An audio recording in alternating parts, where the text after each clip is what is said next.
It works. I'd like to call the February 19th, 2025 Business Committee meeting, Insurance, Finance, and Transportation meeting to order. Roll call, please. Elijah Planet. Here. Ms. Buffy Lynn Sharpenchain. Here. Kathleen Babbitt. Under Finance, A, to receive a monthly budget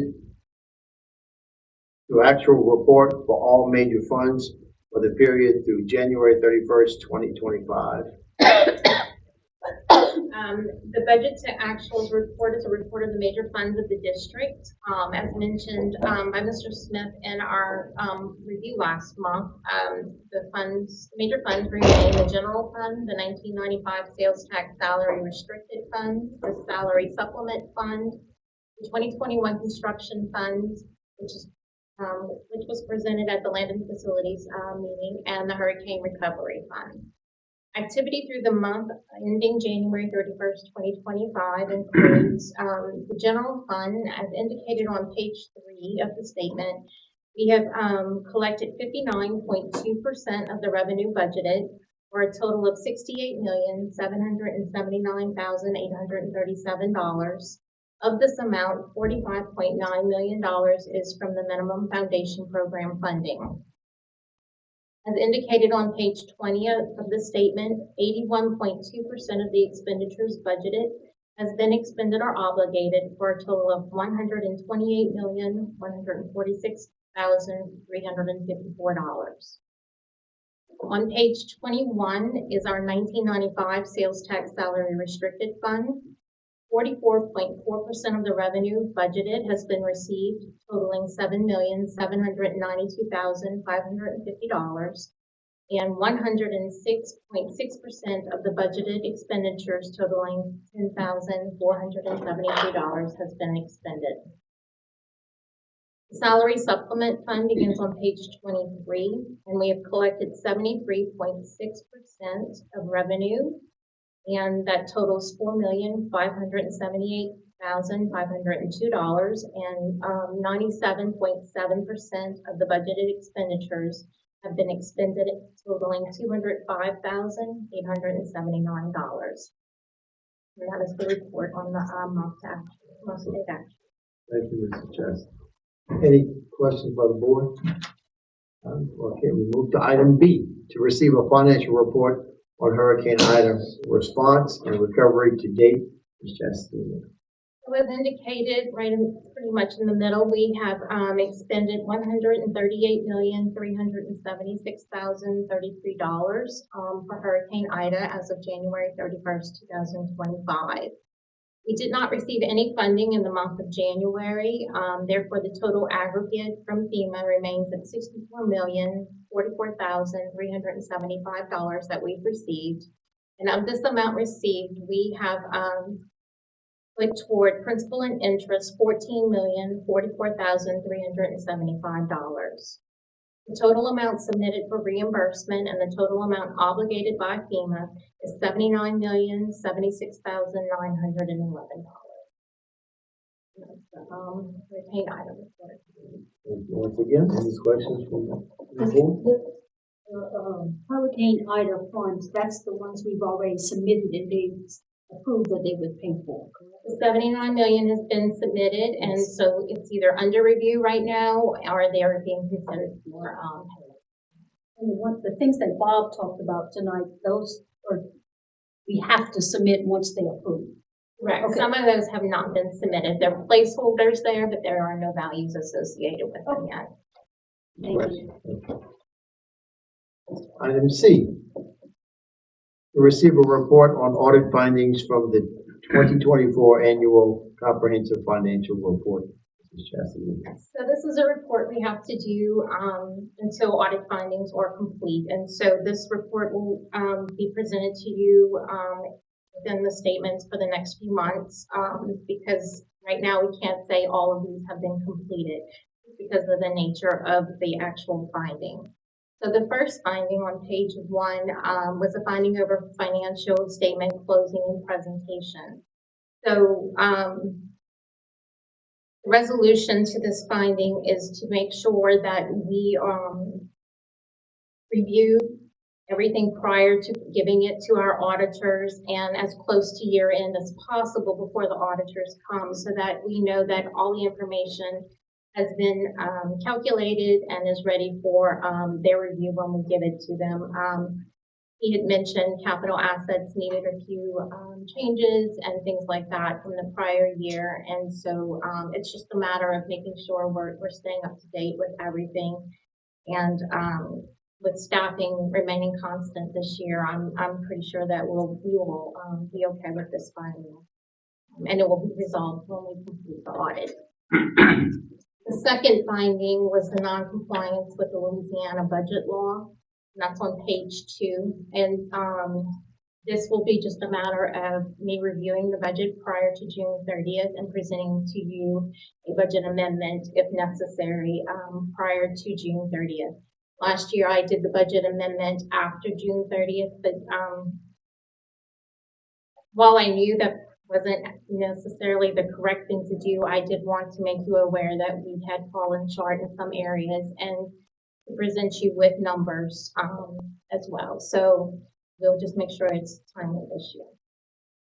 And then on page 3 is the information technology and data controls finding. They have asked that we review periodically the access that users have, and also to obtain certain reports from some of our third-party vendors.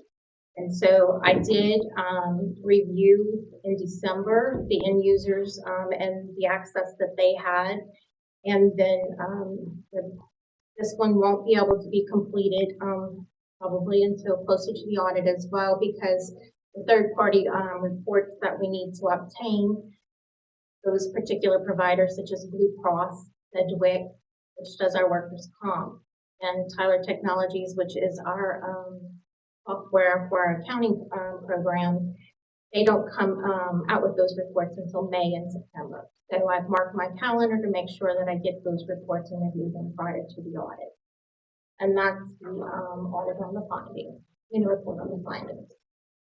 Any questions? Okay, thank you for that report.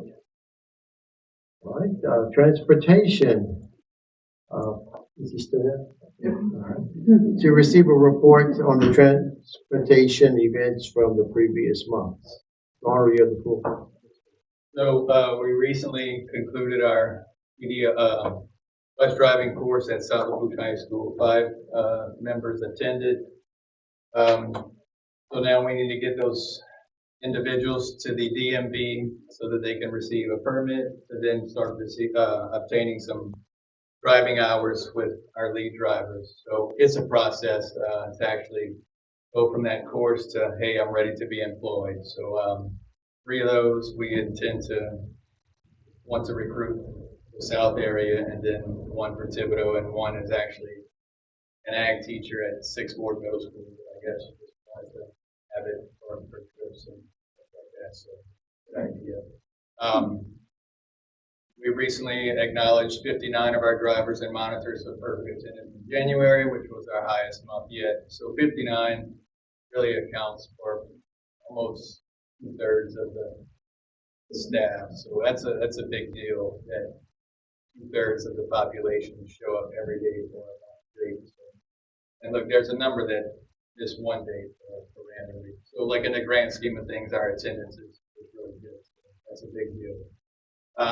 And then lastly, our trainings for Tyler Tech, which is the routing software, begin next week. Camera installations have been ongoing, which our Thibodaux area is scheduled to be completed next Thursday. South Lafourche will be installed during the Mardi Gras break, while our buses can all be at one central location in that area without any interruptions. And then lastly, we'll end with our central area. I've included some images taken from cameras that have been installed in our Thibodaux area. So this is the front, looking out the front windshield. You can see I have it labeled. Scroll down a little bit more, I have them all labeled. The driver and entry area. Like I can zoom in and pretty much see how fast they're going. The odometer or the speed. This is an example of one of the interior. So we have 4 interior in total. And as you can see, like you can see in the seat, not just heads across the top. So go a little bit more. Another interior all the way to the back. A bit more, and you'll see the bus was actually passing in front of this building. So this is the passenger side exterior cam. There's one just like that on the driver's side. I didn't include it. This is out the back of the bus. This is the view they would get if they put it into reverse. There's a monitor up on the high end of the windshield that they are able to see everything behind them, a view similar to this. And then this is a map I have on my computer that I can see where every bus is. You can see that this says vehicle 1701, so that's bus 1701. It'll show me how fast they were going or how fast they're going at that moment. And which I was playing around with it some more today because I'm still learning all the benefits of it. So I can highlight what's called breadcrumbs of a bus. So and I can put how often I want these breadcrumbs to be dropped on this map. And then I can click on every breadcrumb and it'll tell me the speed, it'll tell me obviously the coordinates. So it'll tell me the total time the bus was moving, it'll tell me the total idle time, it'll tell me all of those numbers added up and together. So again, it makes those phone calls with parents when the bus didn't pass or what time did it pass. My student obviously missed the bus so that I can have conversations with them. I can also have conversations with the drivers about the best driving practices. You can run reports for any bus that exceeded a certain speed. I wanted to know any bus that traveled over 45 miles an hour today. I can query that list and see everybody that did and where they did it at. So this is a very good tool. I actually had a bus on Friday, Valentine's Day, get a little too close to a mailbox, traveling down the street in Thibodaux. So the driver called and said, I just scraped the mailbox. So at that moment, I can pull up this camera and see. So she was navigating down a neighborhood street, and in the opposite lane, there was a box truck parked, like a delivery type truck, with the back door open, unloading stuff. So it was tight quarters. You see her slow down and try to get through, but you can hear and you can see the mailbox being scraped alongside, and you hear the kids say, "Oh, the mailbox," you know. So for investigation purposes and insurance purposes, like with Mr. Bro for the safety department, so there's a whole lot of benefit.